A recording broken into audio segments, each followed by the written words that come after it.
You know, a therapeutic relationship is something that is very difficult to navigate. You know, it's not like a typical relationship. There's elements of the relationship that is typical of other relationships, but then there are also elements that are very, very different. And trying to navigate the waters of a psychotherapeutic relationship can be really challenging legally, medically, emotionally, and psychologically. So in this video today, we're going to tackle some questions I have gotten via email and on YouTube, and we're also going to tackle probably some taboo thoughts and feelings that you have had about your therapist and the relationship. So let's go ahead and jump in. Thank you so much for coming back to my channel, for all of you who are subscribed. And for those who are new, I encourage you to hit that subscribe button so you can stick around with us, suggest videos, and be part of our growing community. And let me briefly introduce myself. My name is Tamara, and I'm internationally and board certified as a trauma therapist, but I'm also licensed in mental health, and I specialize in treating children, teens, and families, as well as adults who are dealing with trauma. Let's jump in. Believe it or not, a psychotherapeutic relationship can actually take on a traumatic nature.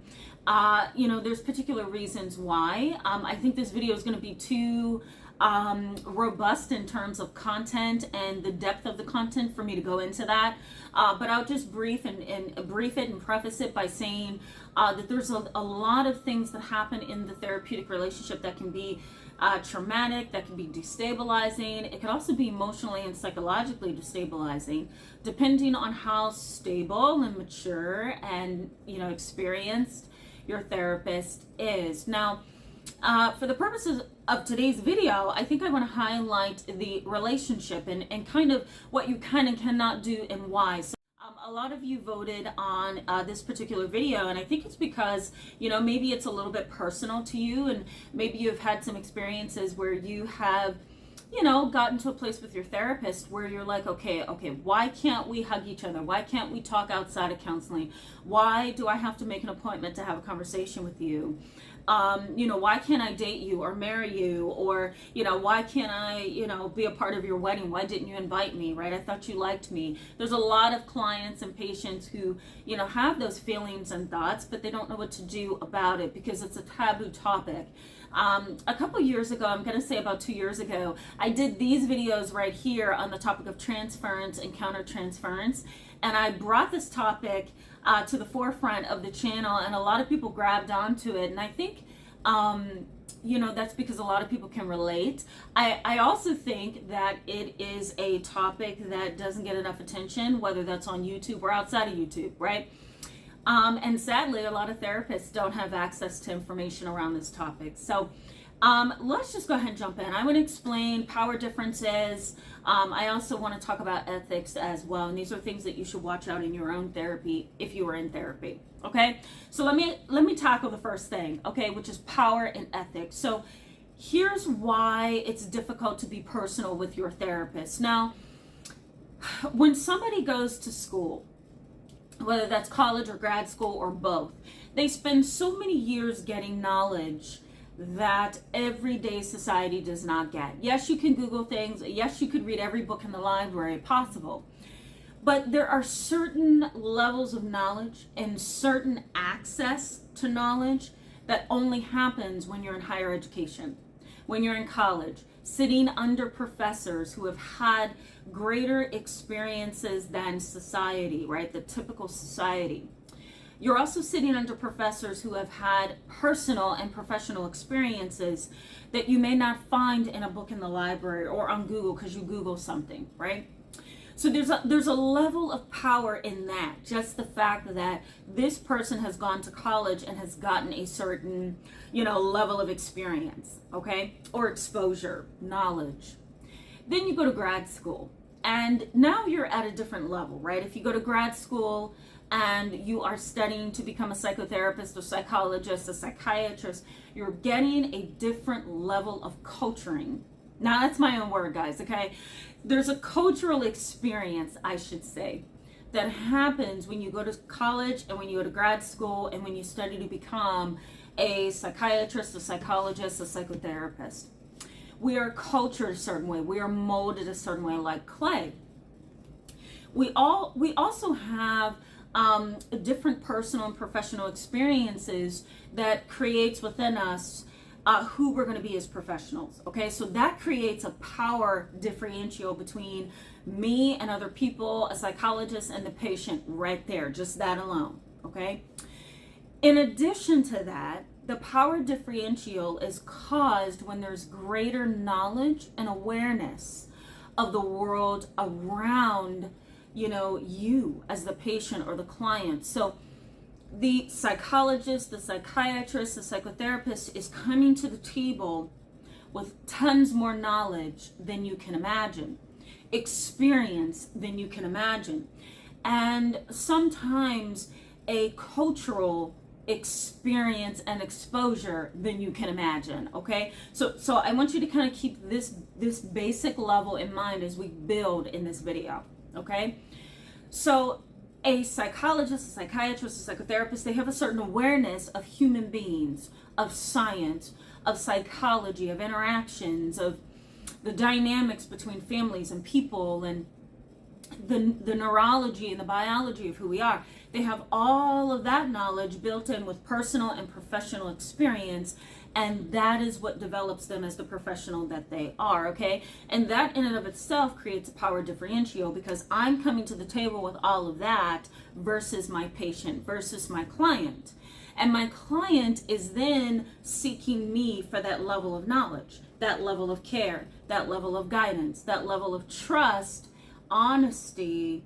They are seeking from me, and so that creates a power differential in and of itself. Okay, level 2 of this pyramid, because I'm going to call it a pyramid because we can keep building on this. Level 2 is, now we have been credentialed, we now have all of these things. Okay, I'm going to show you, we now have all of those things that not only gives us an edge in society in terms of recognition and a place of power because of title and role, right? But we have that knowledge, but we also have the ability to make medical and legal decisions that impact your life. And so you don't come to the provider and impact my life legally and medically. That's another power differential, right?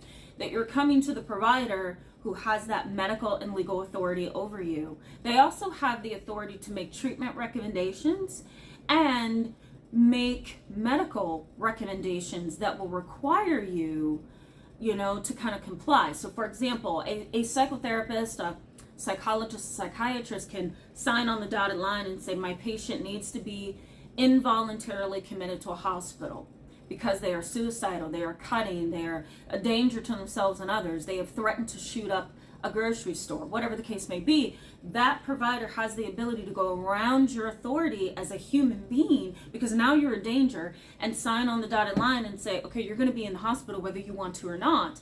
And staff are going to respect that authority. So that's the second layer of authority, okay? And we can keep building on that. Like I said, it's like a pyramid.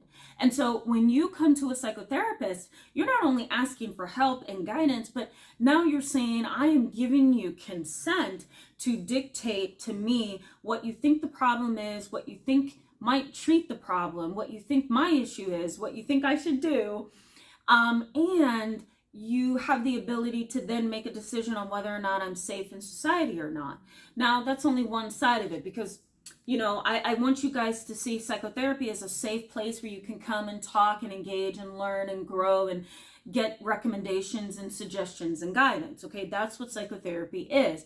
But there's also a flip side to that, right? We can't just be polarized in this. We have to see the gray. And the gray area of psychotherapy, trauma therapy, whatever it is, says this, that while you are a self-willed individual with independence and the ability to make decisions, there's also cases where you are not self-willed and you are not able to make decisions and you are a danger to yourself and others. And so therefore, I must assert my authority past you and then have you committed to a hospital, or have crisis go to your home, or the police go to your home, or something like that. So that's another layer of power and authority. We often have what is known as Role authority. Now, role authority is the idea that, I'm working within the confounds of my profession, and I have the power to make lasting decisions. Now, here's an example of that power, and I'll briefly give you this example. If you go into an office, right, and you're needing psychotherapy, and you sit down and you say, you know what, I was having intense thoughts of going into the grocery store yesterday and shooting everyone. I have weapons. I have access to weapons. I have access to many of them. I've had previous clients in rural areas before before I graduated graduate school. I was interning, where they have put everything on the table before me, and now it's my decision to figure out, do I have you hospitalized? Do I call the police? What do I do? Okay, so here's the power differential. You say, I wanted to shoot up a grocery store. I have guns. I have access to guns. I'm very mad. I feel like the government's, dissatisfying all human beings. I've had it.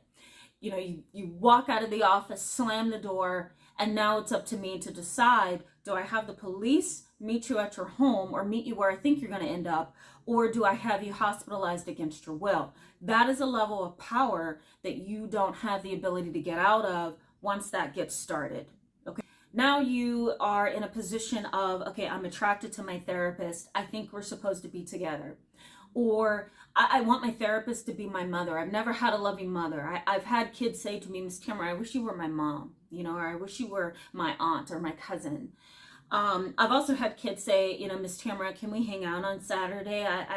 I feel like you would be a great role model for me. Those are situations where therapists really have to pause and say, you know what, this is a problem, I can show love, I can show affection when necessary and when appropriate. I can also be there for you every ounce, every step of the way. But there's a limit to that, because again, there's a power differential. That power differential puts us like this, even though we want to be like this, which we can.